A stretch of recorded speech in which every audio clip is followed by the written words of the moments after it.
ካላጡ ካልተቸገሩ መኖር ማን ይጠላል ባገሩ ይባል የለ። ቆይ እኔም ካልሆነ ከአንቺ ጋር አብሬ ካገር ልውጣ እንዴ? አንቺ የከተማ ልጅ ነሽ። የከተማ ይቅርታ ጠይቂው የምትሉኝ እንዲህ በቀላሉ ይቅርታ አለ እንዴ? እሱስ እንዲህ በቀላሉ ይቅር ይለኛል? የአንቺ ኃላፊነት ከልብሽ ተጸጽተሽ ይቅርታ መጠየቅ ነው። ሌላው ይሱ ድርሻ። አንቺ ግን ዝም ብዬ እንዲሁ ሳይሽ በቃ ጥሩ ሰው ትመስኛለሽ። መምሰል አልፈልግም። እንድሽል መሆን ነው የምፈልገው።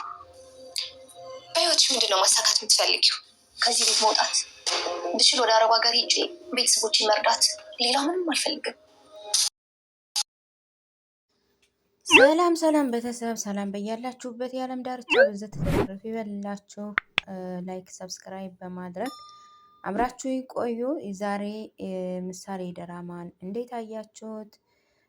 ምሳሌ ድራማ በጣም አሪፍና አስተማሪ እንዲሁም አጓጊ የሆነ ድራማ ነው።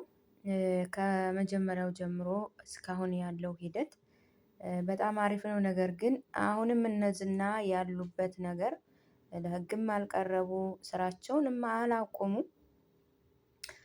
አሁን በእርግጥ መድብል ስላለ ትንሽ የፈሩ ይመስላሉ። ዳጣ በጣም ፈርታለች። እነ ብሩክ ቤት መታ ፖሊሶች መተው ነበር ሲሏት እንደ እብድ አድርጓት ነበር። አቤት እንደው ዝናን እንዴት እንደምትፈራው! ዝናን እንደምትፈራው ሌላ ሰው ብትፈራ ምን ሊበቃት ነው?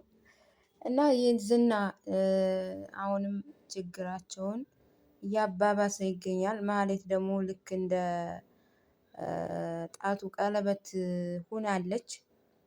እሷም በእርግጥ እንዴት እንደሚያንቋሽሻት! ኧረ ማህሌትማ በጣም የደነዘች እውነትም ደነዝ የሆነች ሴትዮ ናት። የምር እንዴት ነው አሁን እንደዛ ሆና እሱ ጋር ለምትቀጥለው? አሁንም ለመስተካከል የማትሞክረው በጣም ታምረኛ ናት። ይሄ ሁሉ እንግዲህ የስራዋ ውጤት ነው። ከክብር ተነስታ ወደ ውርደት የዳረጋት ተንኮሏ ነው። አሁን የሰው ምክር ሰምቼ ምናምን ትላለች። ነገር ግን እሷ ሕፃን ልጅ አልነበረችም። የሰው ምክር መስማቱ ብቻ ሳይሆን እሷ ለራሷ መጥፎ ስለሆነች ውስጧ መጥፎ ስለሆነ ነው እንጂ ማገናዘብ ትችል ነበረ። እና መጀመሪያ ላይ ምሳሌን ምን እንደምታደርጋት እንኳ ትዝ አላላትም። አሁን ይቅርታ፣ በእርግጥ ይቅርታ ጠይቂ ይሏታል። ግን እውነቷን ነው። እሷ ደግሞ ይቅርታ ቀላል ነው ወይ ብላለች። ይሄ ማወቋ ራሱ አንድ ነገር ነው። እንደው ይቅርታ ብላ ብሩክ ፊት ለመቆም ራሱ ድፍረት ካገኘ እውነትም ገራሚ ሴትዮ ናት። እንዴት ነው አሁን ይሄ ሁሉ በደል በድላ ይቅርታ ብሩክን ይቅርታ ጭራሽ ደግሞ እንደ በፊቱ እንሆን የማይታሰብ ነገር ነው። ለሀሳብ ራሱ በጣም የሚከብድ ነገር ነው። እና ብሩክና ማናት ቅድስት እነሱ ተጋብተው በአንድ ላይ መኖር አለባቸው። ያው ብሩክ ደግሞ ቅድስትን ሄዶ ክላስ ገብቶ ሊስማት ሲል ስነቃበት እንዴት አደርሽ ያለው ነገር በጣም ነው ያሳቀኝ። ወይ ድንጋጤ! አንደው ቅድስትስ አንዳንዴ ምን አለ ብታልፈው፣ መቼም መጥፎ ነገር አያደርግባትም። እናሽ ደነገጠችው። በጣም ነው የደነገጠው። ያው ፍቅር ቢኖርባቸውም እንግዲህ እስካሁን በፍሬት ተፋፍረዋሉ። ወደፊት አብረው እንደሚሆኑ ተስፋ እናደርጋለን። እንግዲህ ማህሌት መታ ደግሞ ሌላ ችግር ካልፈጠረች፣ ሌላ ወጥመድ ካላጠመደች ቅድስት እና ብሩክ ተጋብተው ለማህሌትም ምርጥ እናት ትሆናለች፣ ለብሩክም ጥሩ ሚስት ትሆናለች ብለን እናስባለን። መድብልና ኤፍራታ ደግሞ ምናልባት እንግዲህ ያው ሊጣመሩ ይችላሉ። አያያዛቸው ትንሽ የማይታሰብ ነው። ህይወት አጋጣሚዋ አይታወቅም ምን እንደሚፈጠር። ምናልባት እንግዲህ ኤፍራታም መድብል ጋር ልትሆን ትችላለች። ሌላው ደግሞ ሉላ ናት። ሉላ እኔ በጣም ነው እያበሳጨችኝ ያለች እውነት ለመናገር። ምንድነው በቃ ነገሩን አፍረጥርጣ ብትናገር እየተሻለ ነበረ። አሁን ይሄ ተድበስብሶ በኋላ ሌላ ችግር ሊፈጥርባት ይችላል። እሷ ደግሞ በጣም ከኖረችውም ኑሮ አንጻር ይመስለኛል፣ ካደረሰባት ችግር ይመስለኛል ፈሪ ናት ለነገሮች።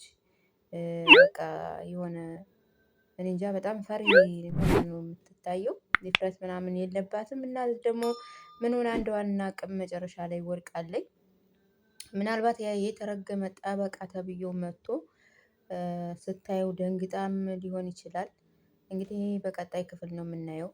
እና በሌላ በኩል ደግሞ ጠበቃው የሚጋለጥበት ጊዜ መቼ እንደሆነ እውነት በጣም የሚደብር ፓርት ነው ይሄ ፓርቱ። የጠበቃው በጣም የሚያስጠላ ነው። ከነዝና የበለጠ የእሱ እንትን አሁን ሉላ ማረፍ እና መደሰት ነበረባት። ዝና አምለጥኩ ስትል ደግሞ ከዚህ መግባቷ በጣም ነው የሚደብረው። ብሩክም መድብልን ቤት እንቀይር፣ እረፍት እንፈልጋለን ብለዋል። ግን አሁን እነዚህ ሰዎች በሕግ ካልተያዙ ቤት ቢቀይሩም ያው ያገኟቸዋል። ብቻ ከዚህ በኋላ ግን ሌላ አዲስ ጦርነት ባይከፈት መልካም ነው። እነዛ ሰዎች ተይዘው እነ ብሩክም ሰላም አግኝተው የሰላም ህይወት መተንፈስ በቻሉ። በሌላ በኩል ደግሞ ዳጣም እናቷን እንግዲህ በመጨረሻ ይመስለኛል እናቷን ልታገኝ የምችለው እናቷን አግኝታ ሰላማዊ ህይወት እንደምትኖር ተስፋ እናደርጋለን።